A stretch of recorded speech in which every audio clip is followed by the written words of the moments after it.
Hello and welcome to the discourse. Today we are going to discuss one of the best and most prominent dark romanticists of American English literature.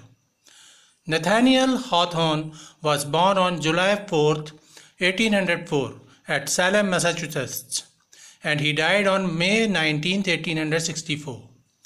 His father's name was Nathaniel Hawthorne, who died when he was just 4 years old. His mother could not bear her husband's death, so she used to remain regularly ill. Nathaniel's uncle Robert Hawthorne took care of him and his education. Nathaniel belonged to a notorious Puritan family. We discussed the subtle difference between Puritan and Pilgrims in our opening video of Introduction to American Literature.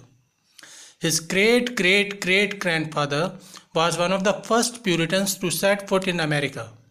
His name was William Hawthorne. William Hawthorne's son, John Hawthorne, great-great-grandfather of Nathaniel, became a politician and judge in Massachusetts Bay Colony. He was a very staunch Puritan and he had the responsibility of Salem witch trials, which he conducted very strictly and heartlessly. Salem witch trials. Nathaniel Hawthorne was also raised as a Puritan, but times had changed and he realized that it is inherently evil system. Nathaniel Hawthorne was so opposed to what one of his ancestors did as a Puritan judge that to keep himself away and different from his family, he added an extra W in his surname and became Nathaniel Hawthorne with W. Nathaniel had very little time with his father, who was a sailor and died when Nathaniel was only 4 years old. Most of the literary works of Hawthorne are based on New England. He was a strong anti-Puritan and his literary works are examples of fine dark romanticism. Dark romanticism is opposite to romanticism. Just like Herman Melville, James Cooper and other dark romanticists, Nathaniel Hawthorne's work contain evil, sins and weaknesses in human nature which lead them to their failure. Nathaniel Hawthorne wrote many short stories, novels, and also the biography of Franklin Pierce, the 14th President of the United States. He was a close friend of Franklin Pierce. He began as a short story writer for various magazines, but didn't get any recognition and money. In 1834, all his short stories were collected and reprinted and published by the story collection titled Twice Told Tales. His first work, which brought him recognition and fame, Twice Told Tales, which was published in 1834. However, he was yet unable to make money, so he joined Boston Custom House as a weigher and gauger to earn money in 1839. A custom house is a custom office where ships come and go and they give details of their cargo. He got romantically involved with Sophia Peabody, who was a transcendentalist painter and an illustrator. They married and started living in Brooke Farm in 1841. Brooke Farm was a transcendentalist experimental community. Hawthorne didn't approve the idea of experiments at Brooke Farm, but he participated to save money. He left Brooke Farm within a short period in the same year. Yet, his experiences at Brooke Farm became the inspiration for his novel, The Blythedale Romance. In 1842, they moved to Old Mansion and became neighbors of Ralph Waldo Emerson. They lived in Old Mansion for 3 years, during which he wrote his another famous short story collection, Moses from an Old Manse, which was published in 1846. Now let us discuss the literary style of Hawthorne. Hawthorne used mystery in a specific real manner. His works show similar real scenarios in a different manner with a fresh perspective. His Puritan roots are visible in all his works, including novels and short stories. He highlights the bad effects of Puritan ethics. His works have an inherent tone of anti-Puritanism, but almost all of his works have a base of Puritan thoughts. The Scarlet Letter, which is the most famous work of Nathaniel Hawthorne, is about sinful passion. The House of the Seven Gables, it is about hereditary evil. The Blythedale Romance. In this novel, he talks about the unconscious cruelty of philanthropy. The Blythedale Romance is based on his experience with Brooke Farm, the Transcendentalist Society. Transcendentalists were those people who supported and accepted the Transcendentalist movement. They believed that the man by nature is good and doesn't need any social setup or government to be governed. In The Marble Faun, Nathaniel Hawthorne talks about sin and human development. He presented these Puritan ideas of sin and evil in a highly didactic manner. Unlike a moralist or preacher, Hawthorne's motive was not to stress on the importance of ethics or morality. Rather, he focused on the psychological effect of these ideas and presented them in his dark romances. In The Scarlet Letter, he talks about sinful passion, but he doesn't analyze or justify or negate it. Rather, he describes the pathological remorse and sufferings of the main leads of the novel go through.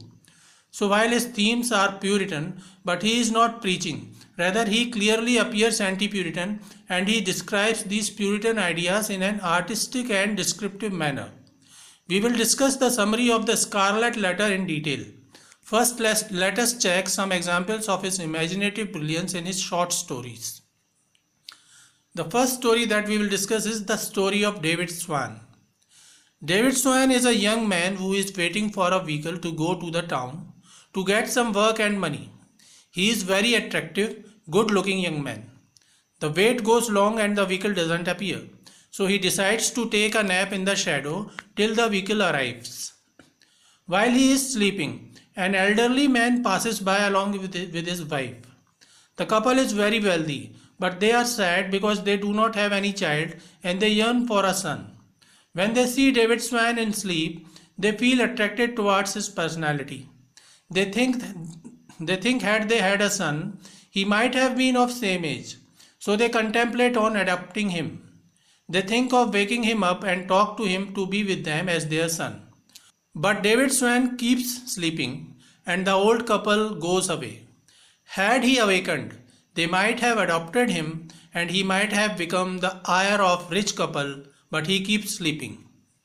After some time, a beautiful young maiden arrives at the stop. She is voluptuous and very beautiful virgin girl. When she sees David Swan sleeping calmly under the shadow, she is also attracted towards him. She thinks of how good it would be if she marries him, as both of them are extremely good looking and will make a beautiful couple. But David Swan keeps sleeping. Had he awakened, he might have married that beautiful girl, which is a rich maiden. But she moves away.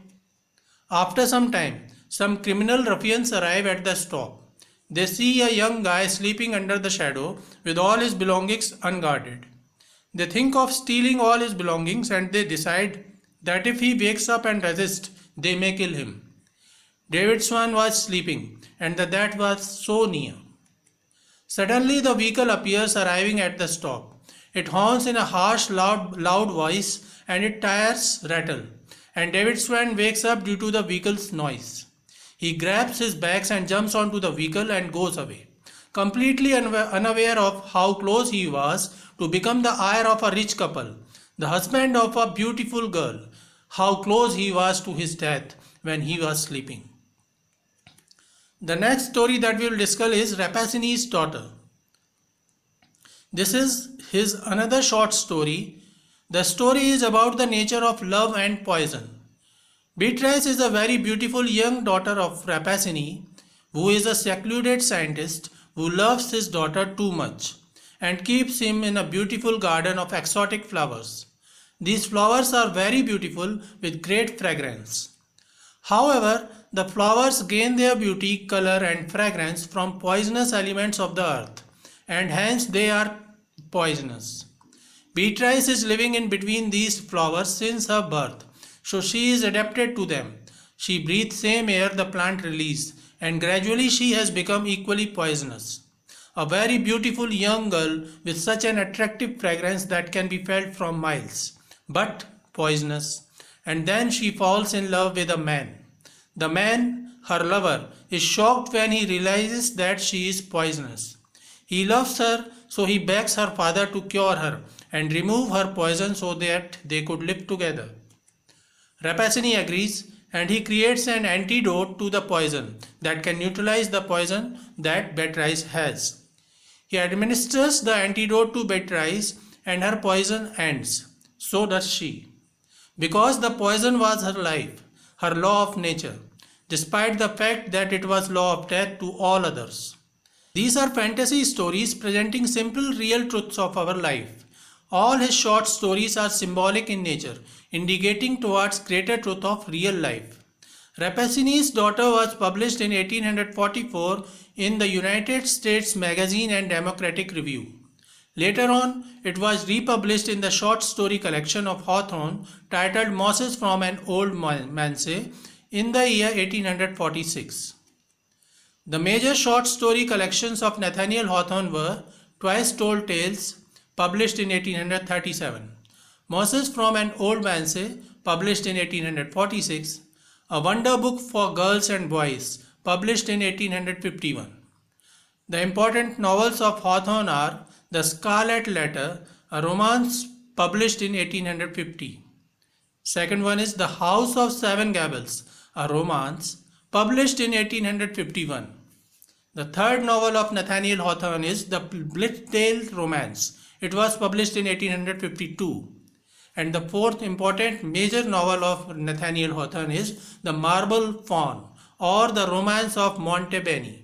It was published in 1860. So we have discussed two of his short story collections. We have described the Story of David Swan and Rappaccinis Daughter. We will discuss the Scarlet Letter in detail along with its summary in the next video. Keep in touch with the discourse. Thanks and regards.